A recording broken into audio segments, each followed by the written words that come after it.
In today's video, we shall talk about energy associated with simple harmonic motion. So let's assume that you have a spring and then you have a mass attached at the end, like that. The mass is resting at that level, so at that point the spring is relaxed.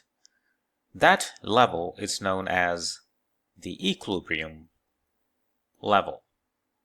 Let's assume the spring constant of that spring is K, and the block has a mass M.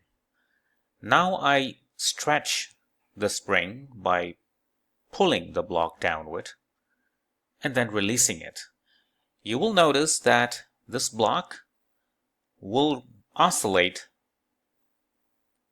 within that distance. The maximum displacement of that block measured from that equilibrium level is called the amplitude. So that distance is the amplitude. At extreme points, namely at amplitudes, the block will come to rest. So there the speed is zero. Whereas when the block is moving downward or upward, passing through the equilibrium point, the velocity there is maximum. At any other intermediate points, let's say here, where the displacement of the spring from equilibrium is x, the block will be moving this way or an upward direction with some speed, let's call it v. Now let's analyze the energies involved. Let's look at the extreme positions where the speed is zero. At those points, the energy is purely in a form of spring potential energy. Spring potential energy is given by half K, the displacement from the equilibrium to that point, squared. Because at those extreme points, the displacement is the amplitude, then x is just a. And that's it. So at those 2 points, the total energy, or the energy, is purely in potential energy form. There is no kinetic energy because it is not moving. It is at rest at those 2 points. Now let's see what's happening at the equilibrium level, where the displacement, x, is zero, but speed is maximum. So obviously there is no spring potential energy or elastic potential energy. So all the energy is purely in a form of kinetic. At that level, we can write the total mechanical energy E is purely kinetic, and it's given by half times mass of the block times the maximum speed squared. Now let's look at any intermediate levels, like the one shown in green here, where the displacement is x and speed is v. So in that case, the total energy consists of 2 terms. One is the elastic potential energy or spring potential energy and kinetic energy. The spring potential energy in this case, because of the displacement x, would be half k x squared. And the kinetic energy, because the object is still moving with some speed v there, is given by half mv squared. All these numbers, E, and E, they are the same, and they denote the total mechanical energy of the system. Due to conservation of energy, they do not change. Only the individual forms change. In problems, we can use this form, that form, and that form to go back and forth to solve for unknown variables. Let's see how this works. Problem 1. A block has a mass of 2.5 times 10 to the power 5 kg and designed to oscillate at frequency 10 Hz. The amplitude of the oscillation is 25 cm. Find the total mechanical energy of the system. Remember, if you want to find the total mechanical energy of the system, you can use one of those 3 equations, or 3 forms of the same equation. The first one is half k a squared. This requires the knowledge of amplitude. The second is half mv max squared.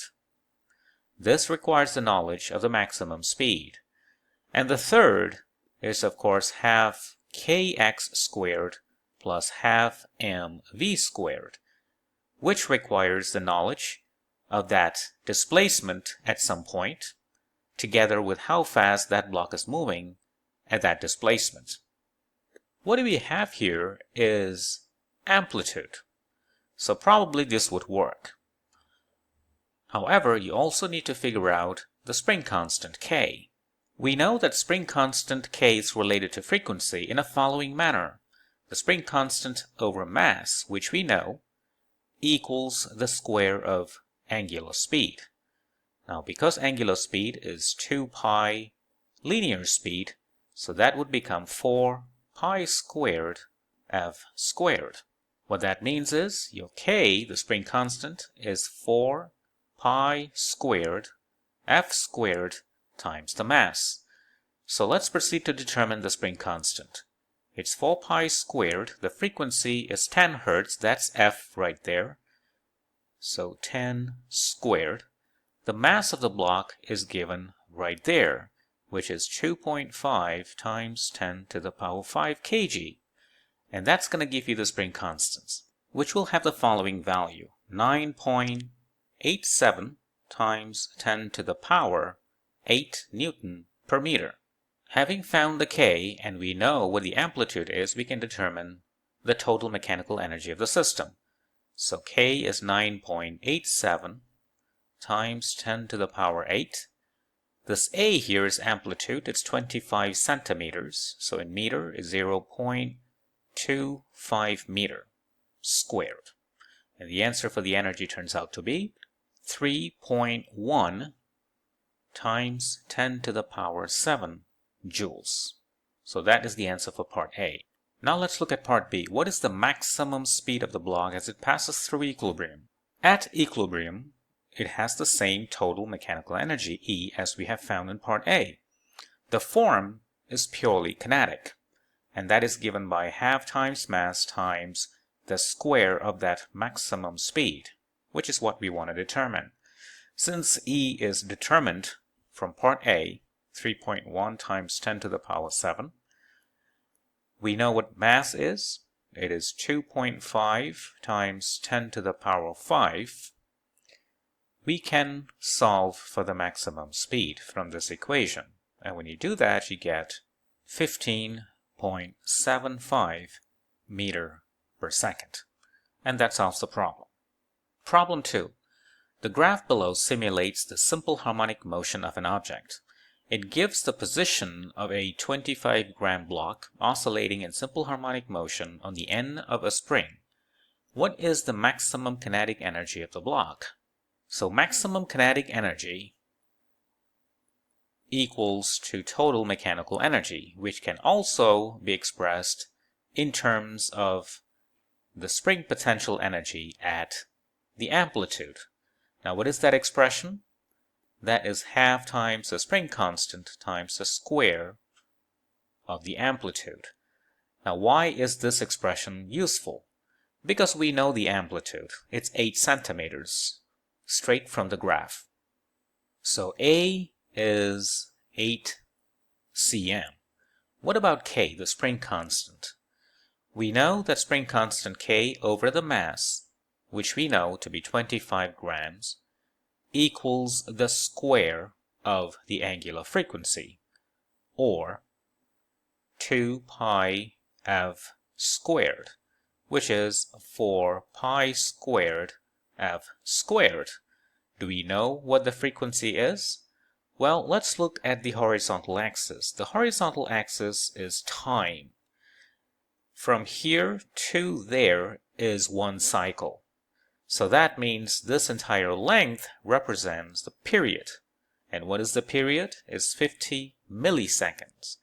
Now, frequency, the linear frequency, is related to period in such a way, where capital T is the period.